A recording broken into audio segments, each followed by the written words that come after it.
Hi everyone, in this video I will show you how you can convert decimal to percentage in Excel.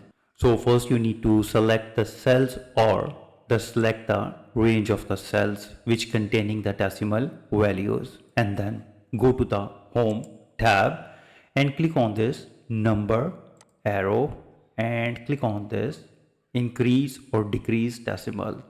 If you want to increase the decimal, simply you need to click on that, and if you want to decrease the decimal, simply click on that, like this one.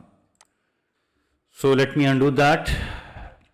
So in another method, you need to select the cell or you can select the range as well, and then click on the home and click on the number, click on this small tiny arrow, and in the number tab you need to click on the number, and here you need to set the desired number of decimal places. I'll be putting 2, and then head to the customs.